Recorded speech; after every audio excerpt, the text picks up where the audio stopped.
Olá, mestres faixas pretas, professores, praticantes e admiradores de artes marciais, tudo bem? Sensei Marcelo Silva na área, com mais uma live, hoje com um tema muito importante, mesmo porque pelos últimos dias, aí esse mês, eu não sei, parece que agosto sempre diz que é o mês do cachorro louco, né? Tivemos muitos episódios de violências, envolvendo lutadores, praticantes de artes marciais. Então eu resolvi fazer uma live a respeito da violência e o direito. E hoje eu tenho um convidado muito especial, que é o professor e doutor Francisco Muccelli. Ele já está aqui, eu já vou chamar ele. Vamos lá. Os convidados. Boa noite a todos vocês que estão chegando agora. Sejam bem-vindos. Sejam bem-vindos. Ô, professor, como vai? Boa noite. Tudo bem, Marcelo? Boa noite. Tá me ouvindo? Tô te ouvindo bem, claramente. Então tá O bom. meu áudio tá bom também? Tá bom, só que eu acho que não tá conectado aqui no meu fone, mas vai sem o fone mesmo. É. É. Se você quiser, a gente tem um tempinho. Se você quiser tentar ajustar, não tem Tava problema. conectado, mas vamos sem, né? Não tem problema, pode ser. Se tiver me ouvindo bem, vamos assim mesmo. Tá perfeito. Tá perfeito aqui. Bom, boa noite primeiro. Em primeiro lugar, quero agradecer a sua disponibilidade aí do tempo para falar de um tema que há muito a gente sempre vai discutindo aqui na minha página, mas a gente nunca chamou uma pessoa da área do direito para falar dessa temática em específico. Então, primeiro eu queria agradecer a sua presença aqui e eu acho que vai ser uma discussão bem bacana aqui, expor o tema, enfim. Bom, eu que agradeço, Marcelo, pelo convite de participar, né? Eu já assisti várias aí das suas lives, então estou muito feliz de poder participar aí pela primeira vez. Agradeço muito o convite. É uma honra aqui para a gente. Bom, eu vou apresentar o professor doutor Francisco Muccelli Júnior. Ele é advogado, integrante da Borges e Pires Advogados, especialista em direito processual, professor universitário, atua na área de direito empresarial, é assessor jurídico da Associação Brasileira de Self-Storage, ASBRAS, desde 2013, indicado pela publicação Análise e Advocacia como um dos advogados mais admirados no Brasil nos anos 2017, 2018 e 2021. A nossa temática de hoje é o direito e o uso da violência. Quais são os limites segundo as leis para o uso da violência? O propósito da live de hoje é que, excepcionalmente, esse mês de agosto, nós tivemos vários episódios de violência que envolveram lutadores, sobretudo lutadores de jiu-jitsu, né? Tivemos um caso semana passada de dois faixas pretas, né? Um deles muito conhecido na comunidade do jiu-jitsu, campeão, juntamente com outro praticante também, faixa preta, e que estavam envolvidos numa acusação de estupro e roubo. E tivemos uma agora nessa semana também de um caso de agressão também de um professor de jiu-jitsu, juntamente com a sua esposa, agredindo uma pessoa, uma babá, num condomínio aqui em Manaus. Então, para a gente entender um pouco isso, professor, eu queria primeiro iniciar nossa live com uma pergunta, né? O que é o direito? Como que ele surgiu? Né? E eu queria que você desse algumas explicações, né? Se puder trazer uma linha histórica, né? Para que ele serve? Então, depois a gente cair nessa questão da violência, já que ela é, teoricamente, algo extremamente abominável, né? Teoricamente contra a lei, mas parece que tem algumas partes aí, né, do direito que eu não sei, é o que pelo menos eu imagino, tem alguma em algum momento que se justifica o uso dela. Tá bom? Entendi. Então, por gentileza, Vamos lá. puder. Vamos lá. Bom, na verdade, o direito, né, Marcelo, ele está intimamente ligado à evolução da sociedade, né? Então, o direito é, na verdade, assim, de uma forma bem simples, ele é um conjunto de regras que tem a finalidade de disciplinar a vida em sociedade, de tornar a vida em sociedade possível, né? Então, vamos dizer assim, essas pequenas normas de convivência, elas remontam ao período pré-histórico, vamos dizer assim, né? Ou seja, quando o homem começou a se reunir para vencer os grandes animais, vencer as grandes adversidades da natureza naquela oportunidade, já nasceu um pequeno conjunto de regras para que essa convivência fosse possível, fosse viável, né? E, obviamente, isso, né, com a evolução da sociedade, a ideia é que as normas acompanhem essa evolução, né? Mas o direito, principalmente o direito penal, ele passou por um período de extrema violência, vamos dizer assim, né? Então, a gente pode dizer que o direito penal teve várias fases, né? E teve uma fase onde a violência era muito predominante e que a gente chamava que era denominada fase da vingança, né? Ou seja, quando acontecia algo que era contrário àquelas regras que estavam predeterminadas, havia uma vingança contra aquela pessoa que desobedeceu essas regras, né? Então, a gente pode citar essa primeira fase da vingança como a fase da vingança divina, né? Ou seja, quando alguém quebrava uma regra, a coletividade se vingava daquela pessoa com receio de que os deuses se vingassem daquela situação ou não concordassem com uma inércia da parte deles, né?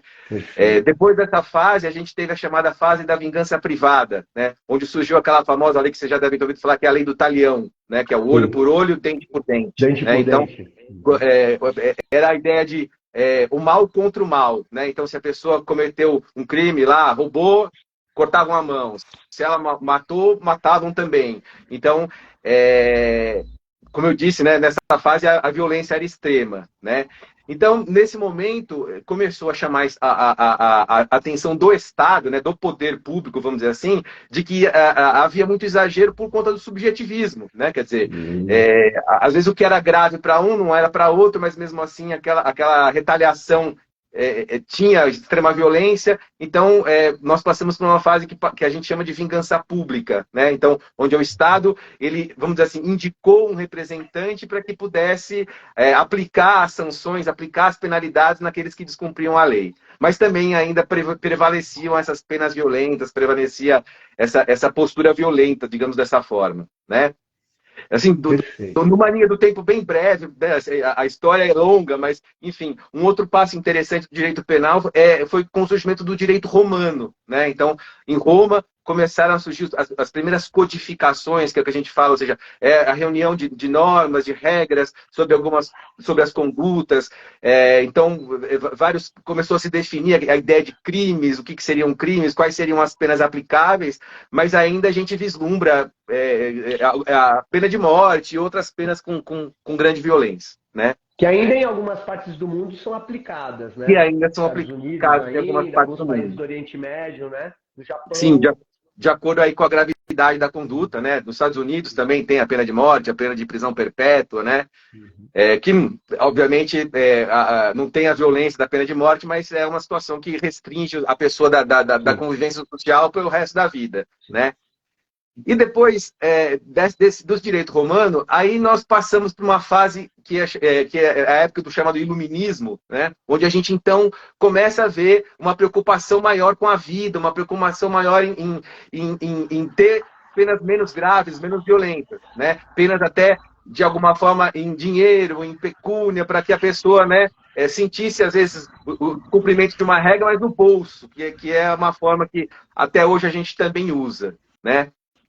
E aí, então, realmente as penas mais graves, as penas mais violentas, como a pena de morte, enfim, ficaram muito mais restritas, muito mais limitadas, né?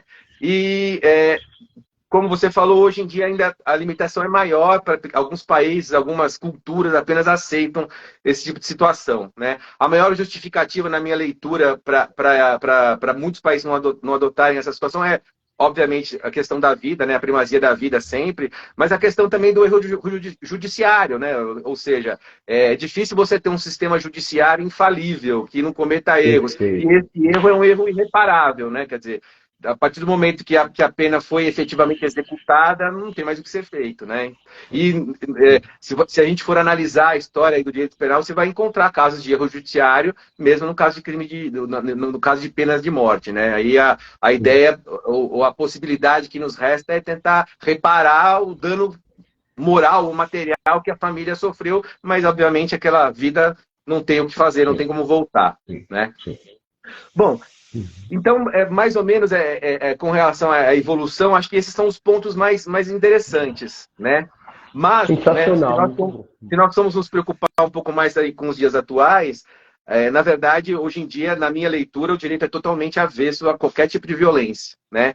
Então, hoje em dia, você vai ver que, na verdade, essa conduta foi criminalizada. Então, muitas situações que envolvem a violência constituem crime, né? Então, a gente pode citar inúmeros delitos, né? Então, por exemplo, se você for pensar nos crimes contra o patrimônio, que a gente tem os dois crimes mais comuns, que é o crime de furto e de roubo, né? O furto é aquela mera subtração de um bem. Então, sei lá, o batedor de carteira, ele comete o crime de furto. E tem o crime de roubo, que é o crime de subtração de um bem, mas mediante violência ou grave ameaça. Então, esse crime tem uma pena maior justamente porque foi utilizada a violência. Então, como eu disse, isso é um reflexo de que hoje em dia não se aceita, não se tolera essa situação, né?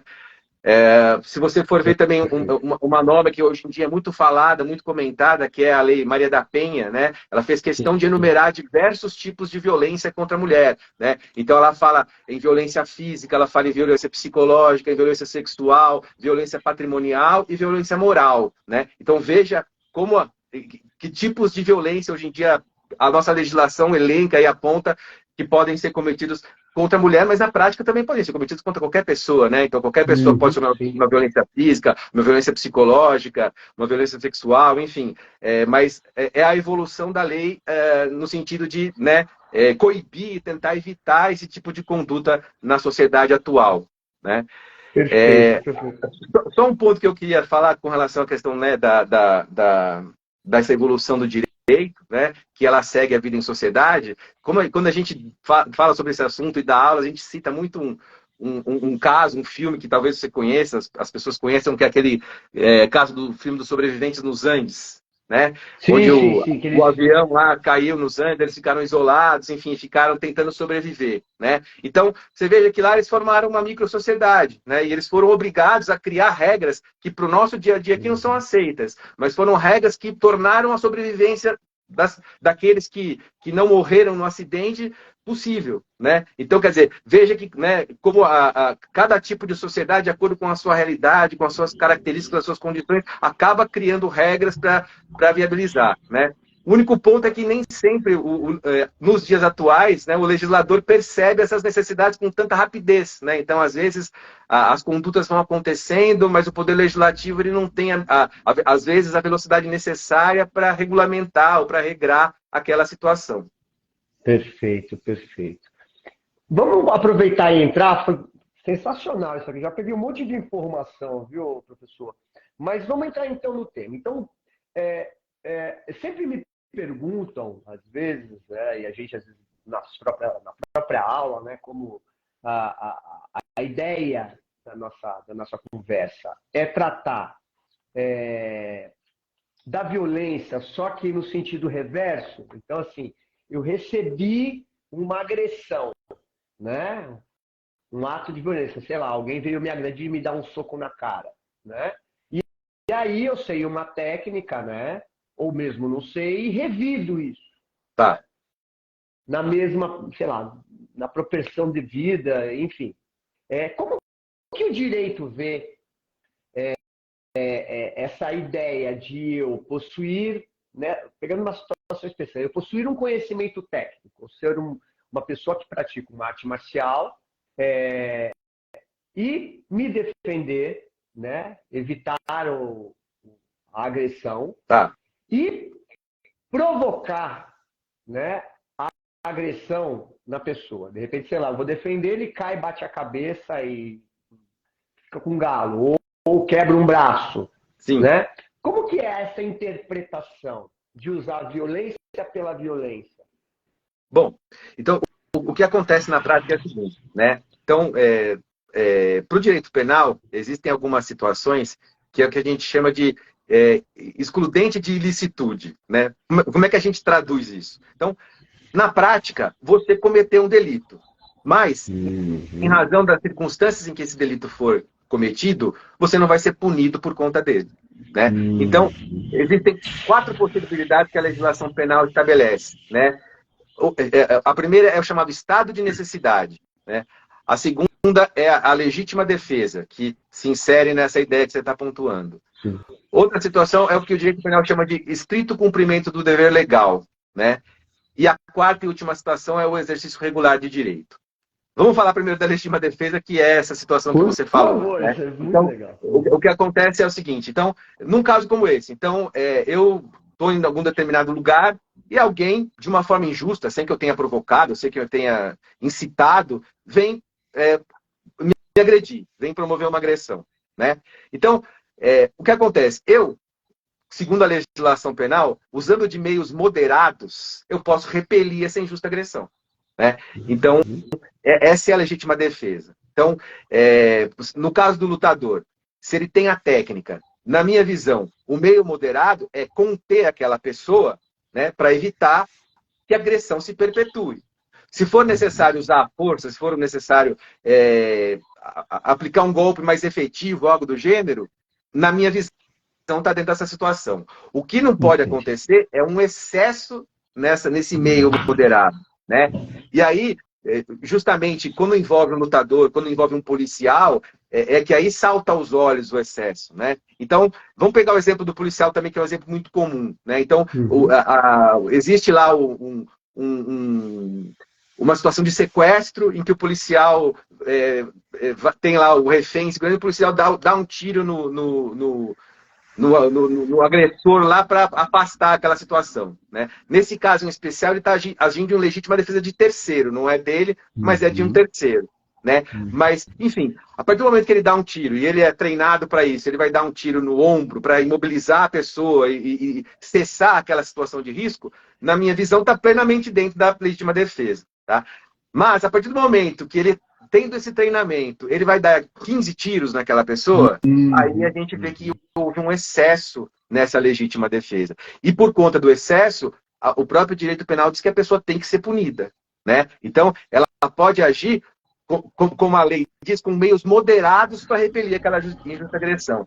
Mas, nesse caso que envolve, né, o policial ou envolve o lutador, que o lutador tem a técnica e ele sabe o que ele pode usar para simplesmente repelir aquilo sem acarretar no mal maior, até na morte daquela pessoa, né?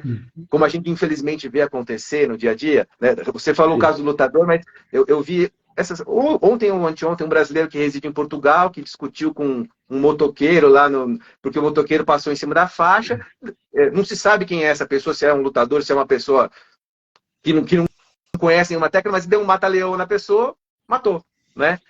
Deixou lá a pessoa e foi embora. Enfim, como eu disse, entendo eu que a partir do momento que a pessoa detém a técnica, então, numa legítima defesa, o ideal é usar um meio moderado, apenas o meio necessário para repelir aquela agressão, para fazer cessar aquela agressão, né? E aí, Marcelo, não quer dizer que a situação se encerra ali, né?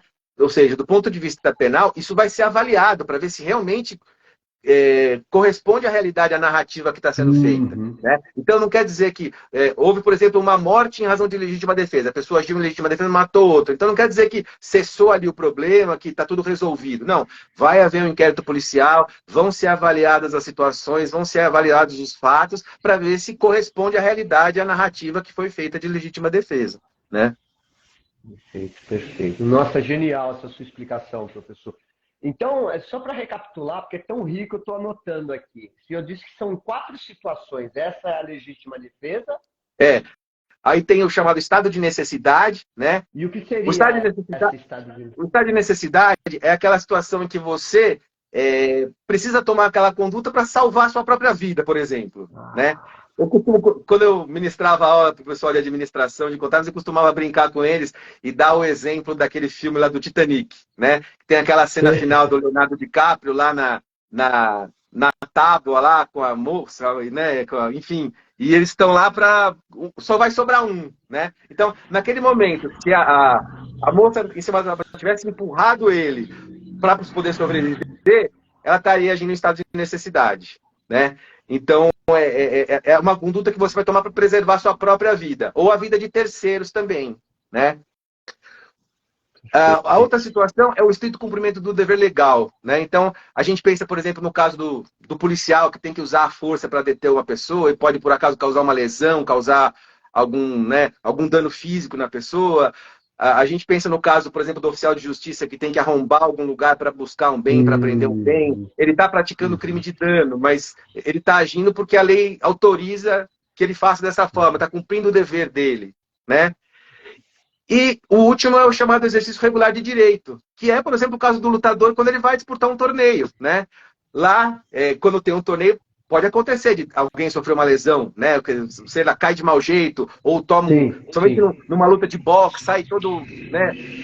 Todo lesionado, coisa e tal. Mas lá é o exercício regular de um direito que é inerente ao lutador e todo mundo que está lá aceita essas condições, aceita essa situação. Quer dizer, o lutador não vai sair do campeonato, vai na delegacia fazer um boletim de ocorrências, ele está, né, participando de um torneio onde todo mundo está exercendo o direito de ser lutador, enfim, que é inerente a essa situação, né? Então, nessas hipóteses, realmente não há crime, né? Quer dizer, há crime, mas não há punição, não há consequência dessa conduta, vamos dizer assim, né? Entendi. E aí, então, uma situação interessante que eu também, né, que eu também citaria para complementar essa questão da legítima defesa, é que a legislação brasileira, ela também prevê uma espécie de legítima defesa da propriedade, né? Ou seja, se você tem a posse de um determinado bem e você tem uma ameaça de que essa posse, de uma forma ilícita, seja retirada, ou seja, alguém pretende invadir, por exemplo, um imóvel da sua propriedade, ou um imóvel do qual você detém a posse, você aluga, alguma coisa do gênero, você também pode usar de meios moderados para repelir essa injusta situação, né? Então, a lei permite que você faça uma espécie, como eu disse, de legítima defesa da propriedade, né? Então, para a legislação, você pode não só, vamos dizer assim, impedir essa invasão, entre aspas, mas você pode retomar, se for de forma imediata, também mediante de uma certa força, uma certa violência, para repelir essa conduta indevida de um terceiro que não tem motivo legal ou legítimo para fazer essa situação. Ou seja, se a minha casa estiver sendo invadida, ou meu apartamento estiver sendo invadido, e eu utilizar o que eu sei em termos de técnica para tirar ele da minha casa, isso me garante uma isenção. Então, sim, você está amparado na lei para fazer também a defesa da sua propriedade, né? Entendi. Olha, eu não sabia desse detalhe, olha só quanta coisa. Né? 5 situações seriam, né? Então, né, professor? Sim. Aí, como eu disse, nas demais situações, né, quer dizer, pode ser que tenha um outro caso pontual, mas os mais relevantes são esses aí. Mas nas demais situações, realmente, o direito, né, ele tem como norte aí repelir a violência, não aceitar a violência, né? Quer dizer, você vê que nesses casos em que a violência é aceita é realmente para preservar algo maior, né? Então, para preservar a vida, para preservar o direito de terceiros. Então, sempre tem um objetivo maior, né? Mas, no plano geral, realmente a ideia é que a violência não prevaleça, não exista. Entendi. Nossa, é tão importante o senhor estar falando isso aqui para a gente, porque é o tal negócio, a gente conhece muito pouco, né? Eu queria até que o senhor desse um panorama do grau de conhecimento que nós brasileiros temos das próprias leis, né? Quer dizer, eu mesmo desconhecia praticamente todos esses pontos que o senhor colocou, né? Quer dizer, eu fazia uma ideia, mas eu não sabia que era de uma profundidade tão grande. Mesmo porque, se eu me corrija se eu estiver errado, diz que o Código Civil brasileiro é um dos códigos mais elogiados e completos do mundo. Diz que tem países que se baseiam muitas vezes no nosso código. Procede isso, professor? Olha, na verdade, assim, o direito brasileiro ele segue escolas que são, né, que são aí antigas, né? É que, na verdade, o Código Civil Brasileiro, em especial, ele é de 2002. E foi feita uma revisão por juristas muito conhecidos, né? Porque quando há uma lei de tamanha relevância, assim, a gente tem que ser, né, claro, que o poder legislativo em si, ele não tem o conhecimento técnico necessário para propor alterações e tudo mais. Então, quando há a ideia de revisar ou elaborar um código, normalmente eles convocam juristas para formar uma comissão e poder sugerir o que deve ser feito, o que deve ser observado nessa reforma, nessa criação da lei. Inclusive, salvo engano, eles estão para convocar uma nova comissão aí de juristas para fazer uma revisão nesse atual Código Civil brasileiro, que é salvo engano, de 2002, né? Mas, realmente, na minha visão, o Código Civil, ele, né, contempla várias situações, ele modernizou uma série de coisas no Brasil, principalmente na questão empresarial, né? Mas, de fato, você tem razão que, infelizmente, né, o Brasil, o pessoal realmente não... Até, acho que por falta de divulgação na própria escola, eu sempre falo que deveria haver noções de direito em todos os cursos universitários, se possível também no ensino médio, né? Como eu falei, eu ministrei aula há 14 anos para o pessoal que fazia ciências contábeis, administração, turismo, hotelaria, né? E a gente sempre tinha essa noção, ideia de noções de direito.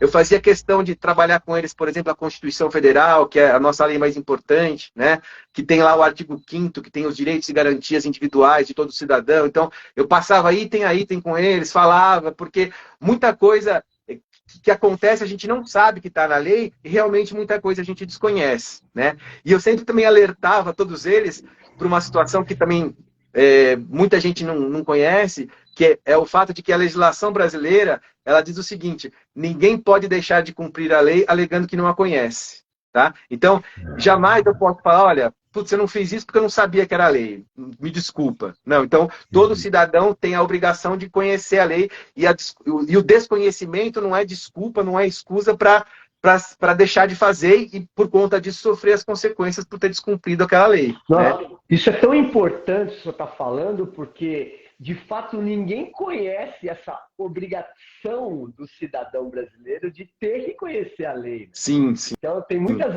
até uma coisa corriqueira. Não, mas eu não sabia. Essa é a primeira coisa, né? Quando alguém questiona, né, principalmente no trânsito, mas se você fez tal coisa, não pode. Não, mas, pô, desculpa, eu não sabia, mas né, é a única desculpa que não poderia dar. Não sabia, porque tá na lei, tem que saber, né? Como você tirou a sua habilitação, se passa toda ali, né? A legislação você tem, né? Você tem que fazer a prova teórica, né? Agora, caindo nessa ideia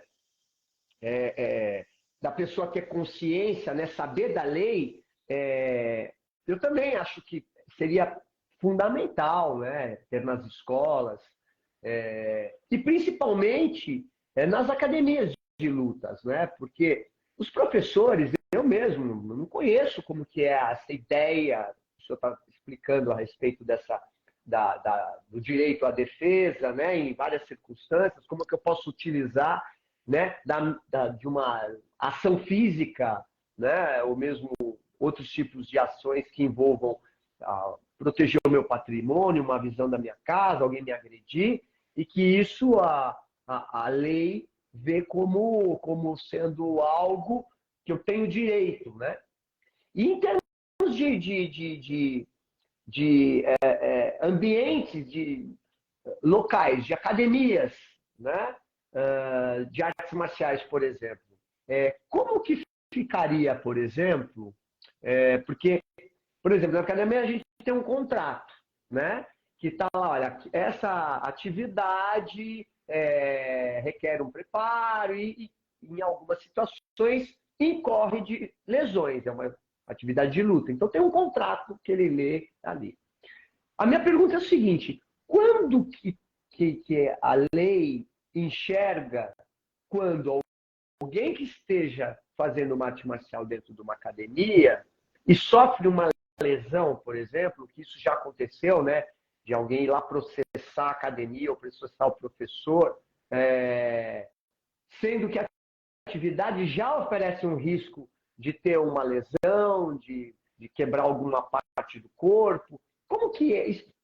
Não sei se eu fui claro. Não, entendi. Então, Marcelo, esse tipo de situação, na minha visão, ele realmente está mais atrelado à questão contratual, né? Entendi. Ou seja, como você vai oferecer um serviço, você tem que, na minha visão, tem que se resguardar de algumas situações, né? Então, a primeira é a questão de que a pessoa que está lá, ela tem a condição física de fazer uma atividade que exige esforço, né? Então, geralmente no contrato, ou você pede um atestado, ou a pessoa vai declarar, vai apresentar uma declaração de que ela está no pleno gozo da saúde física, que ela não tem problemas que possam acarretar alguma situação decorrente do esforço, basicamente, né?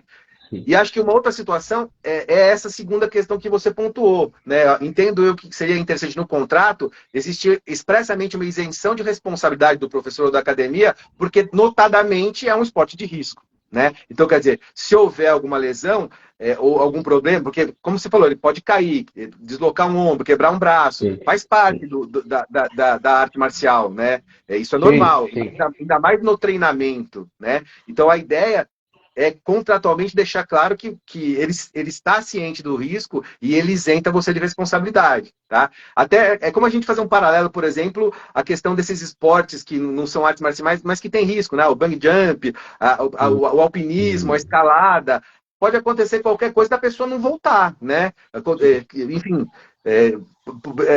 o risco é evidente, né? Então a regra é que quando a pessoa assina lá o termo de responsabilidade, ela vai isentar e declarar que tem ciência de que aquilo é um esporte de risco, que pode causar em lesões graves, leves e até em morte, né? Então ela assina essa isenção de responsabilidade com relação a quem está oferecendo aquele serviço. Então a ideia, na minha visão, é que haja essa situação, porque realmente né, não há como punir a pessoa porque isso não é uma surpresa, não é uma situação que veio do nada, né? Ele tinha pleno conhecimento do que poderia ocorrer, né? É óbvio que assim existem situações que podem gerar discussão, mas aí, por exemplo, em caso de um problema nas instalações, teve um problema lá no tatame que a pessoa caiu e se machucou, aí é outra questão, né? Mas se envolver essa questão do risco do esporte mesmo, do contato, vamos dizer assim, na minha visão, a ideia é que isso tem que estar contratualmente previsto para resguardar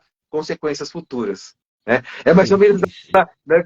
Não tem nada a ver, mas só para te dar um exemplo, que falaram muito do caso do submarino lá, né? Que quando a pessoa foi no submarino lá, que as pessoas foram, eles assinaram uma isenção de responsabilidade. E isso de fato existe, né? E aí existem várias situações, não é só no esporte, nessas atividades de risco, até em cirurgia, se você for ver lá, dependendo do tipo de cirurgia, se for uma cirurgia mais experimental, você também vai tentar falar, eu sei que é experimental, que tem risco, não sei o quê, enfim, né? Tudo isso, né, Marcelo, não quer dizer que a pessoa não pode discutir judicialmente, né? Mesmo tendo essas situações, a pessoa que se sentir lesada, ela pode procurar o judiciário, porque a própria Constituição garante a todo mundo o direito de ação, né? Ou seja, você pode procurar o judiciário. Aí o judiciário vai avaliar as versões envolvidas e vai ver quem tem a razão, né? Quer dizer, mas a ideia é que você vá protegido por uma eventual discussão judicial, se houver, né? Aproveitando o ensejo dessa colocação, então, por exemplo, vou criar uma situação aqui, professor. Se eu reajo a uma agressão, certo? Domino a pessoa que me agrediu. Essa pessoa, ela pode, dentro disso que o senhor está falando, entrar com processo contra mim. Pode. Aí, Marcelo, a gente também tem que pensar em uma situação que às vezes também a gente não encara dessa forma, né? Mas sempre que você tem, por exemplo, vamos pensar no caso de uma lesão, né, corporal. Então, houve uma luta, houve um embate lá e uma pessoa sofreu uma lesão corporal, né? Então, isso tem um enfoque do ponto de vista criminal. Então, a legislação, lá, o artigo 129 do Código Penal fala da lesão corporal, fala dos tipos de gravidade, se é uma lesão leve, grave e tudo mais. Então, pode haver a punição por consequência da legislação penal. Mas a gente também tem que verificar que essa situação ela também pode gerar um reflexo na esfera civil, né? Então, você, por exemplo, que é professor, se você tiver uma lesão corporal, você pode ficar impossibilitado de dar sua aula, né? Se você tem alunos, por exemplo, que você se você não dá aula só numa academia, se você dá aula particular, né? Se você não for naquele aluno, você não vai receber o valor pelos seus honorários daquele dia, né? Então, Sim. isso vai te gerar um prejuízo material por conta da situação. Então, esse mesmo fato, além de ter o reflexo criminal, você pode judicialmente pretender uma indenização pelos prejuízos materiais que aquela situação te levou ou te gerou, né? Então, é Ou, sempre possível esse duplo entendimento. Mas aí, né, a ideia é, se isso for gerado por uma legítima defesa, eu vou ter a justificativa para as duas situações. Né? Falar, olha, peraí, esse prejuízo foi gerado porque ele começou com uma injusta agressão e eu nada mais fiz do que repelir essa agressão. Né? Então, veja que, por exemplo, já tem aqui no inquérito policial que está concluído, já ficou claro que, né, que eu agi em legítima defesa e que eu não tive responsabilidade por essa situação. Né? Então, isso é perfeito, uma coisa muito perfeito. comum. Né? Inclusive, também no caso de morte, também é sempre possível que a família do falecido pretenda uma indenização por danos materiais ou até morais, porque há casos, né, que aquela pessoa era responsável por sustentar a família, pela renda da família. Então, não há dúvidas de que sem a vida dessa pessoa, a família passará por dificuldades financeiras também, né? Não só a questão da perda e que gera abalo moral, mas a questão também financeira não pode ser deixada de lado, porque efetivamente existe, né? Sim, sim, sim. Né, e é interessante o que você está falando, porque, na verdade, muda completamente a visão que a gente tem, né? Então, é engraçado porque quando a gente fala de artes marciais, né, professor Francisco, a gente sempre fala que quanto mais você se aprimora na técnica, mais você tem a percepção do perigo que é a técnica. E aí tem o princípio da equidade, né? Da equanimidade e da proporcionalidade, eu costumo dizer. Né? Quer dizer, uma pessoa que domina realmente a técnica, ela repele a agressão não de uma maneira agressiva, né? Não de uma maneira violenta. Então, ela dá na justa medida. Né? É interessante o que eu estou falando, porque, pelo que eu estou entendendo, se eu estiver errado, é, pensando em termos de leis, o juiz, no caso, né, o responsável, ele vai fazer uma leitura de uma situação, no caso de um ato de violência, de você estar rebelindo o caso da violência, pensando também nessa proporcionalidade, né, na medida que você está se defendendo, que você também não ultrapasse o limite para que essa sua atitude não se torne que você não se torne responsável pela violência que você sofreu, né? Quer dizer, você vira o jogo, né? Quer dizer, Aliás, essa questão do que a gente chama de excesso na legítima defesa, Marcelo, é um dos temas mais interessantes do direito penal. É um tema controverso, complexo, né? Já foi até tese de mestrado de diversas pessoas aí, porque é uma coisa que é estudada porque ela não tem um caráter único, né? Então, como a gente está falando aqui, se você for falar do lutador, a gente vai ter um critério, do policial, a gente vai ter outro critério, do homem médio, que é aquele homem que não sabe uma arte marcial, também não tem o treinamento de um policial, é o que tem a experiência da vida do dia a dia apenas. Então, e que na hora lá pegou uma arma, por exemplo, para defender a família, enfim, tudo isso você vai avaliar conforme a pessoa que você está falando. Então, vai caber ao juiz ter essa sensibilidade, né? E ele também, entre aspas, é treinado para isso, né? Ele tem que avaliar a situação fática lá, num todo, envolvendo todas as situações, ele vai ter que filtrar essa situação. Então, olha, para essa pessoa, ele agiu dessa forma, houve excesso? Não, então não houve excesso. Acho que era a conduta esperada para essa pessoa para repelir uma injusta agressão. Ele agiu dentro do esperado. Então, tranquilo. Ah, não. Para essa pessoa que era treinada para tanto, acabou resultando no evento morte, acho que houve excesso. Ele vai ter que responder por esse excesso. Né? Perfeito, perfeito. Nossa, quanta informação importante aqui, professor. Poxa vida. Bom, se o pessoal tiver alguma questão aqui quiser colocar para o professor aqui, Francisco, por favor.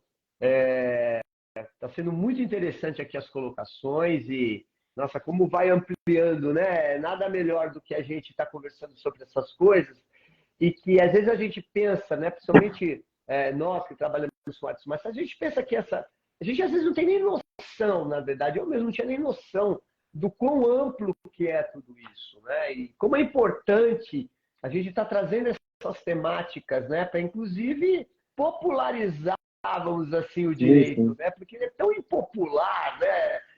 Eu acho que é uma das coisas que menos a gente sabe e é o que mais garante a vida em sociedade, né? Uma vida em sociedade digna de ser vivida, né? Compartilhada, tanto nessas questões de segurança, de bons modos, de bons tratos, do que são os limites das nossas atuações, né? Profissionais, pessoais, enfim.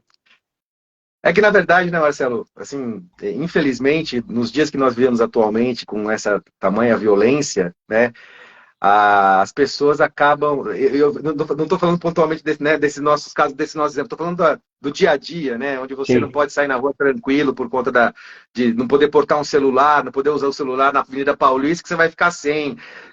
E isso é uma coisa menos grave do que a gente tem visto, né? Atualmente. Existem situações muito mais graves, né, essas quadrilhas do Pix e tudo mais. Então, eu acho que como o direito penal está muito no nosso dia a dia, a gente vê muito isso nos noticiários, na internet. Então, é uma situação que sofre um desgaste muito grande, porque a gente vê que as leis, principalmente no que diz respeito não ao direito, mas ao processo penal, que é como é que vai ser conduzido o processo, como é que a pessoa, quanto tempo ela vai ficar detida, não vai. Enfim, isso acaba gerando um certo desgaste, porque as pessoas veem aí no noticiário, o fulano foi preso hoje, mas amanhã ele está solto, né? Não é que o juiz que é bonzinho, que o delegado não foi competente, o promotor também não está preocupado com isso. Eles trabalham com a lei que existe no dia a dia, né? Então, se é para haver uma mudança nessa situação, depende da lei, né? E aí eu volto àquilo que eu falei logo no começo. Infelizmente, o nosso legislador, ele não corre na mesma velocidade que a evolução social mostra, né? Às vezes ele está correndo atrasado, ele não está no mesmo passo, né? Enfim, às vezes essas mudanças demoram, né? Demoram. E algumas mudanças não virão, né? Quer dizer, quando as pessoas ficam discutindo, aí, mas e a pena de morte? Mas e a prisão perpétua? Mas não pode pôr esse cara para fazer um trabalho forçado? Enfim, todas as discussões que sempre que tem eleição a gente vê via tona, né? Na minha visão, são discussões completamente furadas, porque a Constituição Federal prevê expressamente que essas penas não vão existir, e as regras que estabelecem essa situação são as que a gente chama de cláusulas pétreas, que são cláusulas que são imodificáveis. Imutável. Né? Então, há quem sustente que elas podem ser modificadas por uma nova Constituição, há quem sustente que nem isso pode mudar, porque é uma conquista do Estado Democrático que não vai ser alterada nunca mais, só se houver uma subversão da democracia, né? Enfim, então a gente tem que ter em mente isso, quer dizer, aprimorar a legislação, sim, acho que sempre é possível, tentar atender a esse anseio da sociedade de ficar mais protegido, sim, mas algumas coisas não virão, a gente não adianta ficar preocupado, ficar discutindo que na minha visão não vão acontecer, né? E é interessante isso que o senhor está falando, né, professor, porque parece que tem aí a impressão, vou fantasiar aqui, parece que tem uma força, né, e parece que atrás de novo para aquele arcaísmo, né, aquela forma arcaica de lidar com essas questões, né? Parece que a gente volta a ser um homem primitivo, um homem da Idade Média, ou uma sociedade da Idade Média, quando a gente tenta resgatar isso, mas tem que matar o cara, tem que voltar a pena de morte, tem que voltar a ditadura, né? Parece que é uma possibilidade até real, mesmo que você citou, né? Nós tivemos aí uma eleição que dividiu o país, né? Uma coisa bizarra muitas vezes, né? Mas eu acho que é justamente isso, né? Nós não conhecemos o que é a legislação, né? Para a gente perguntar o que é uma cláusula pétrea, ninguém sabe falar o que é, né? Que sim, com certeza. Poxa, é fruto da própria evolução, né, da civilização, né, de entender o que é a humanidade, o valor da vida, né? Então, assim, tudo bem, existem os crimes hediondos, ninguém gosta, ninguém gostaria de imaginar a gente sofrendo, algum familiar nosso, a sociedade de uma maneira geral, mas não pode ser de novo, né, o código de Hammurabi ali, olho por olho, dente por dente, né? Isso aí já não tem como, não tem como retroceder, né? Não dá para retroceder para isso mais. Né? Não adiantou nada, parece. Não adiantou. Estudos, né, que combater a violência com mais violência gera mais violência. Sim, sem dúvida. Sem dúvida. Né, e os excessos são evidentes, não tem jeito, né? Quer dizer, nessa época do Código de Hammurabi, o subjetivismo imperava e, como eu falei, era muito comum que as punições fossem sempre as mais graves por conta do subjetivismo, não tem jeito, né? Exatamente.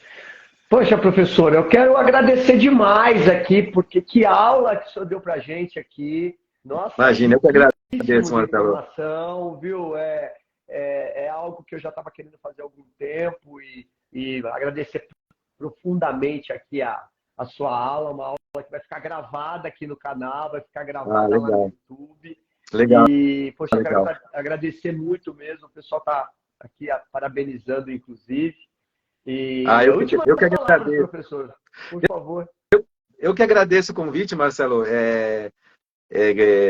Eu gosto muito de falar sobre o direito, né? Como eu falei, eu dei aula aí 14 anos para esse pessoal. Foi um período muito gostoso, um período que eu curti bastante, né? A convivência com os alunos, a convivência com o pessoal é bem interessante. E além de tudo, profissionalmente te obriga sempre a estar atualizado, né? Porque os alunos são muito famintos aí por saber pelas coisas, principalmente as coisas da atualidade, que eles vêm acontecendo, vêm o dia a dia. Eu gosto bastante, estou à disposição, se você quiser falar sobre qualquer outro assunto do direito aí, pode me chamar que eu virei com todo prazer.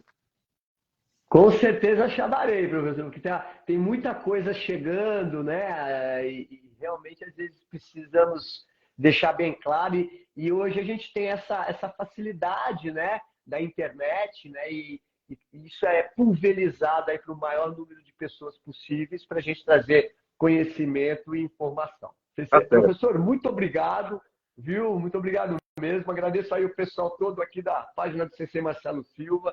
Essa live vai ficar gravada aqui, então compartilhe, tá bom? E peça para os seus amigos, seus alunos, a academia toda assistir. Muita informação aqui nessa live com o professor doutor Francisco Muccelli Júnior. Professor, boa noite, obrigado. Boa noite. Viu? Obrigado, Marcelo. Tchau, tchau. Pessoal, boa noite. Até a próxima.